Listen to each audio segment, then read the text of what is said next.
हाँ तो my dear student, यदि आप क्लास 12th का स्टूडेंट है और आपका सब्जेक्ट भी ज्योग्राफी है, यदि आप ज्योग्राफी में 35 में से 35 नंबर लाना चाहते हैं तो इस वीडियो को शुरू से लेकर लास्ट तक जरूर देखिएगा।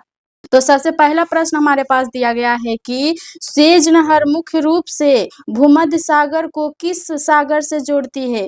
तो इसका सही आंसर होगा ऑप्शन नंबर ए, लाल सागर से। उसके बाद 2 नंबर का प्रश्न हमारे पास दिया गया है कि नवनिश्चयवाद की प्रसिद्ध विचारधारा का प्रतिपादन किसने किया था। तो इसका सही आंसर होगा option number C, Griffith Taylor ने। उसके बाद 3 नंबर का प्रश्न हमारे पास दिया गया है कि निम्नलिखित में से किसे लाल कॉलर श्रमिक की श्रेणी में रखा जाता है। तो इसका सही आंसर होगा ऑप्शन नंबर ए, प्राथमिक क्रियाकलाप वाले में। उसके बाद 4 नंबर का प्रश्न हमारे पास दिया गया है कि ट्रक कृषि का सीधा संबंध निम्नलिखित में से किससे है। तो इसका सही आंसर होगा ऑप्शन नंबर बी, सब्जी उत्पादन से। 5 नंबर का प्रश्न हमारे पास दिया गया है कि भारत में पहली आधुनिक सूती वस्त्र मिल की स्थापना कहाँ की गई थी। तो इसका सही आंसर होगा ऑप्शन नंबर बी, मुंबई में। उसके बाद 6 नंबर का प्रश्न हमारे पास दिया गया है कि स्वच्छंद उद्योग की सबसे मुख्य विशेषता निम्नलिखित में से क्या है। तो इसका सही आंसर होगा ऑप्शन नंबर बी, विविधता और किसी भी स्थान पर स्थापना की सुविधा। उसके बाद 7 नंबर का प्रश्न हमारे पास दिया गया है कि राइन जलमार्ग किस महाद्वीप का सबसे व्यस्त और महत्वपूर्ण आंतरिक जलमार्ग माना जाता है। तो इसका सही आंसर होगा ऑप्शन नंबर बी, यूरोप। उसके बाद 8 नंबर का प्रश्न हमारे पास दिया गया है कि वह प्रसिद्ध कथन किसका है जिसमें कहा गया है कि मानव पृथ्वी की उपज है। तो इसका सही आंसर होगा ऑप्शन नंबर बी, एलन सी सैंपल। उसके बाद 9 नंबर का प्रश्न हमारे पास दिया गया है कि अंकलेश्वर तेल क्षेत्र भारत के किस राज्य में एक प्रमुख खनिज तेल उत्पादक क्षेत्र है। तो इसका सही आंसर होगा ऑप्शन नंबर बी, गुजरात में। 10 नंबर का प्रश्न हमारे पास दिया गया है कि सहकारी कृषि का सबसे सफल उपयोग दुनिया के किस देश में देखने को मिलता है। तो इसका सही आंसर होगा ऑप्शन नंबर बी, डेनमार्क में। उसके बाद 11 नंबर का प्रश्न हमारे पास दिया गया है कि निम्नलिखित में से कौन सा एक देश भारत का सबसे बड़ा व्यापारिक भागीदारी है। तो इसका सही आंसर होगा ऑप्शन नंबर बी, संयुक्त राज्य अमेरिका।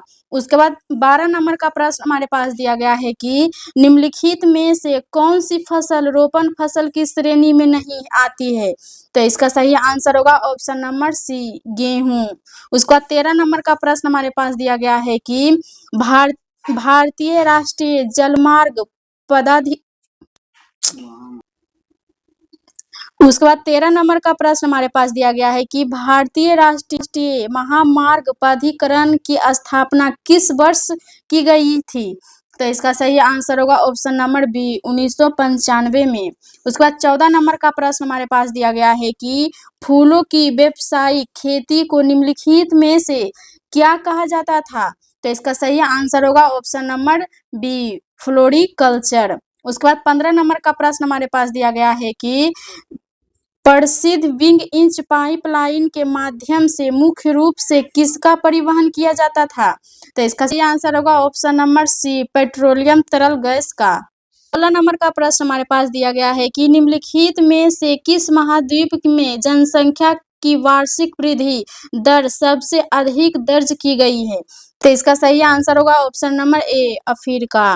उसके बाद 17 नंबर का प्रश्न हमारे पास दिया गया है कि पनामा नहर किन 2 प्रमुख महासागरों को आपस में जोड़ने का काम करती है। तो इसका सही आंसर होगा ऑप्शन नंबर ए, प्रशांत महासागर को अटलांटिक महासागर से।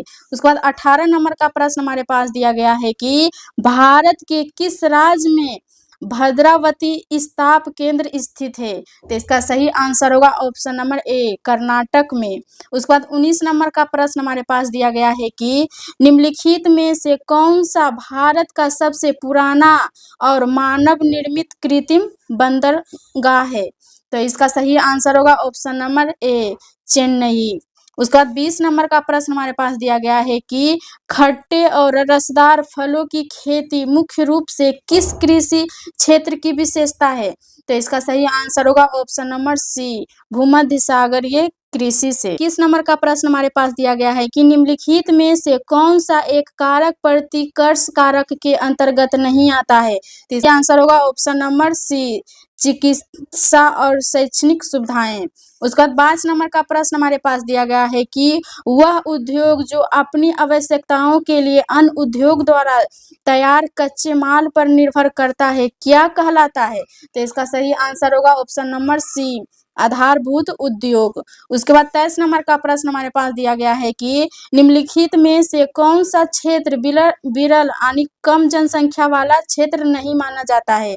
तो इसका सही आंसर होगा ऑप्शन नंबर सी, दक्षिणी पूर्व एशिया, दक्षिण पूर्व एशिया। उसके बाद 24 नंबर का प्रश्न हमारे पास दिया गया है कि भारत के कोयला क्षेत्र में कौन सा क्षेत्र सबसे पुराना और विशालतम कोयला भंडार है। तो इसका सही आंसर होगा ऑप्शन नंबर बी, झड़िया।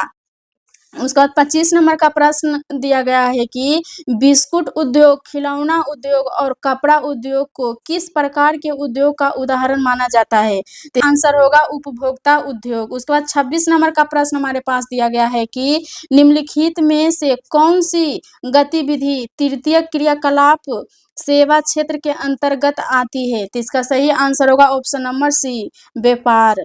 उसके बाद 27 नंबर का प्रश्न हमारे पास दिया गया है कि भारत का सबसे लंबा राष्ट्रीय राजमार्ग वर्तमान में कौन सा है। तो इसका सही आंसर होगा ऑप्शन नंबर बी, NH 44। उसके बाद 28 नंबर का प्रश्न हमारे पास दिया गया है कि ग्रामीण अधिवासों का संबंध मुख्य रूप से किस प्रकार की आर्थिक क्रियाकलाप से होता है। तो इसका सही आंसर होगा ऑप्शन नंबर ए, प्राथमिक क्रियाकलाप। उसके बाद 29 नंबर का प्रश्न हमारे पास दिया गया है कि किस वर्ष में भारत के आम नागरिकों को इंटरनेट की वेबसाइट सेवा उपलब्ध कराई गई थी। तो इसका सही आंसर होगा ऑप्शन नंबर बी, 1995 में। उसके बाद 30 नंबर का प्रश्न हमारे पास दिया गया है कि विश्व के किस देश में सबसे अधिक नहर द्वारा संचित कृषि क्षेत्र का विकास हुआ था। तो इसका सही आंसर होगा ऑप्शन नंबर सी, पाकिस्तान में। उसके बाद 31 नंबर का प्रश्न हमारे पास दिया गया है कि निम्नलिखित बंदरगाहों में से कौन सा एक भारत का प्रमुख स्थल रुद्रपोताश्रय है। तो इसका सही आंसर होगा ऑप्शन नंबर ए, विशाखापत्तनम। उसके बाद 32 नंबर का प्रश्न हमारे पास दिया गया है कि निम्नलिखित में से किसे चतुर्थांक क्रियाकलाप की श्रेणी में शामिल किया जाता है। तो आंसर होगा ऑप्शन नंबर डी, विश्वविद्यालयी अध्ययन। 33 नंबर का प्रश्न हमारे पास दिया गया है कि रबर की खेती निम्नलिखित में से किस कृषि पद्धति की एक प्रमुख फसल है। तो इसका सही आंसर होगा ऑप्शन नंबर ए, रोपण कृषि। उसके बाद 34 नंबर का प्रश्न हमारे पास दिया गया है कि विश्व के किस महाद्वीप में जनसंख्या का सबसे अधिक घनत्व पाया जाता है। तो इसका सही आंसर होगा ऑप्शन नंबर ए, एशिया में। उसके बाद 35 नंबर का प्रश्न हमारे पास दिया गया है कि निम्नलिखित में से कौन सा एक अध्ययन का क्षेत्र मानव भूगोल के उपागम के अंतर्गत नहीं आता है। तो इसका सही आंसर होगा ऑप्शन नंबर बी, मात्रात्मक क्रांति। ये आज के क्लास में हम सभी 35 ऑब्जेक्टिव का सॉल्यूशन करवा दिए हैं। यदि आपको ये वीडियो अच्छा लगे तो वीडियो को लाइक कर दीजिएगा और दोस्तों के पास शेयर भी जरूर कीजिएगा और कमेंट करके बताइएगा कि आज का क्लास आपको कैसा लगा।